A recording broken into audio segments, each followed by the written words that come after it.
Arcane llegó a su abrupto final. Para muchos apurado, para otros tropezado, pero para mí un final perfectamente imperfecto. Aunque esta última temporada fue bastante criticada, hay dos factores clave que muchos están pasando por alto y hacen de esta serie una de las mejores de la historia. Para hablar de estos factores tenemos que tomar en cuenta todos los contratiempos que pasó la producción de Arcane y cómo durante bastante tiempo los involucrados detrás de esta obra lucharon por darnos una última temporada que tenga un mensaje contundente y que de una manera paradójica coincide con el proceso de traer a la vida a Arcane. Como mencioné en el video anterior a este, Arcane estaba planificada para ser una serie de 5 temporadas, o por lo menos eso es lo que decían en un principio, lo cual con el pasar del tiempo trataron de hacer ver esto como un chiste interno de la producción. Sin embargo, al ser su primera incursión como productora dentro del mundo de la televisión, las ambiciones fueron altas, tanto así que no tomaron en cuenta muchos detalles que conllevan hacer una serie de esta magnitud. Lo cual nos lleva al punto de inflexión de Arcane, que fue cuando empezaron a hacer cuentas después de la primera temporada, reflejando que esto sería más caro de lo que pensaban. Ojo, que cuando estrenaron la segunda temporada ya habían invertido más de 250 millones de dólares, así que era de esperar que esta serie iba a ser recortada por el bien de los bolsillos de todos los productores. Vale aclarar que todo esto que menciono son suposiciones mías, basándome en sus problemas de presupuesto y retrasos en la entrega del nuevo guión para la segunda temporada. Pero, ¿por qué creo que había mucho más por contar? Después de ver todo el detalle que pusieron en la primera temporada, me es muy difícil creer que dejaron de lado algunos arcos de personajes y que no profundizaron sobre estos, sin darles un cierre acorde a la historia que estaban contando.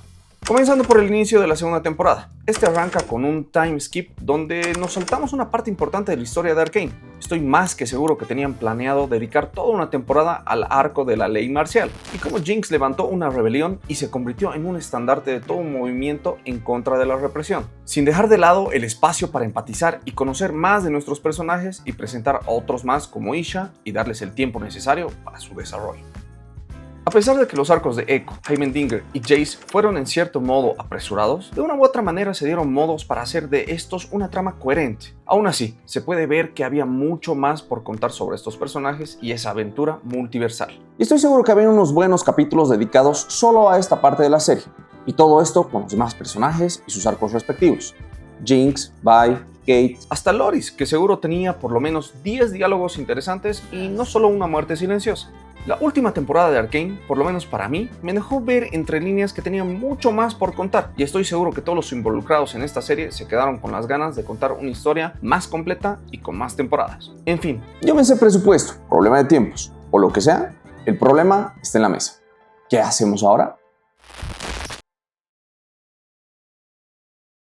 Si bien en la primera temporada se tomaron su tiempo para desarrollar la historia que querían, ahora tenían un gran problema: ¿cómo resumir una historia de 5 temporadas en tan solo 2? Y de una forma fantástica y con el sello de creatividad de Arcane, resolvieron este problema con lo siguiente: los intros. Para ponernos en contexto de todo lo que pasó en el mundo de Arcane, decidieron dedicar unos cuantos minutos de los intros de cada capítulo para ponernos en contexto de todo lo que se quiso contar. Cada intro tuvo su espacio para romper el molde de lo que nos tenían acostumbrados en cuestión visual, experimentando con diferentes técnicas y elevando y embelleciendo mucho más esta obra. En la parte narrativa me encantó cómo usaron el mínimo de palabras, incluso en algunos intros no usaron ninguna. Y aún así, se dieron los medios para contar una historia y ponernos en contexto de todo lo que se estaba dejando de lado. Definitivamente, todo esto en conjunto es cine en su estado más puro. La temporada arranca con un intro que nos pone en contexto de lo que está pasando Kate y el peso que tiene que cargar con el legado de su madre y su familia. Y así, sin decirnos nada, solo apoyados de un gran soundtrack, un concepto visual hecho a base de carboncillo y un acercamiento emocional por todo lo que están pasando nuestros personajes, nos ponen en contexto en cuestión de unos cuantos minutos. De igual manera, el intro del capítulo 2 es brutal. Una vez más, sin decirnos absolutamente nada y apoyándose en una animación impresionante con un soundtrack alucinante, logran contarnos la historia de Zaun y todo lo que dejó la partida de Silco. Paralelamente, nos muestran una Jinx alejada de todo este problema, deambulando y buscando algo en que creer. Y es ahí que con elementos narrativos similares a los orígenes de Powder, nos presentan a Isha. El intro del capítulo 3, Dios mío, simplemente increíble. Con unos tonos de grunge y un estilo punkero, nos muestran cómo el equipo de Kate, de una forma ultra violenta, buscan el rastro de Jinx en el bajo mundo. Y de alguna extraña manera, esta parte me hace recuerdo al video de la canción de Batman hecha por YouTube. El arranque del capítulo 4, siguiendo ese estilo de anarquía visual, nos muestra cómo los habitantes de Sound siguen y toman de estandarte la figura de Jinx, usándola como símbolo de protesta contra Phil Dollar. Y de nuevo, sin decir absolutamente nada, te dicen todo. En el capítulo 5 nos muestran una Vi totalmente descarriada, tratando de ahogar sus frustraciones con peleas y traguito. Y sin decir nada, y con un estilo más rockerín, nos cuentan por todo lo que está pasando a nuestra heroína. Algo que me llamó la atención es cómo la parte donde bailan es algo similar a la peli de Aftersun. Ya sí, podría seguir intro por intro, pero creo que ya entendieron mi punto.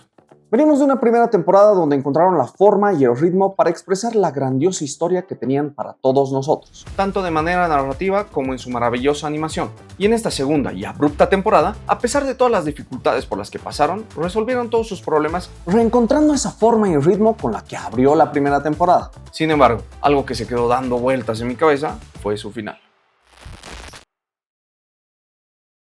Podemos llamar a este último acto de mil maneras. Incluso, creo que esta última parte fue la más criticada de toda la serie. Aún así, este final resuena y hace eco no solo con lo que nos quiere decir como cierre de esta obra, sino que de forma paradójica hace énfasis en la travesía de su producción. Esta última parte no creo que haya sido planeada en absoluto, simplemente fue una casualidad. O capaz estoy demasiado clavado con la serie que estoy empezando a ver fantasmas. Al final, todo este conjunto de eventos que fueron moldeando Arcane hicieron que la obra sea así. Por momentos incompleta, y por otros, imperfecta. Pero al mismo tiempo, esto último forma parte de algo más grande, como piezas de un rompecabezas que fueron acomodándose y hasta amoldándose a estos espacios que necesitaba la serie para seguir adelante. Es por eso que no puedo dejar de ver paralelismos tanto en su final como en la producción de esta serie, y eso hace que su mensaje no solo sea algo que queda flotando en el aire, sino que de manera palpable somos testigos de lo que predica, tanto así, de forma paradójica, y como dijo Jace, There is beauty in imperfections.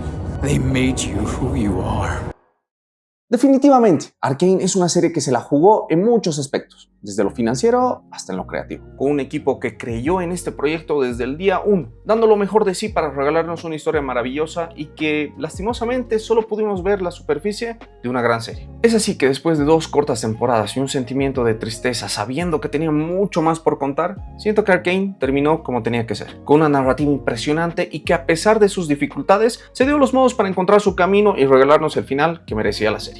Y algo que sin lugar a dudas es que la creatividad y la forma de contar historias no tienen límites. Es por eso que Arcane, con todas sus virtudes y falencias, es una serie perfectamente imperfecta. Te amo, Arcane.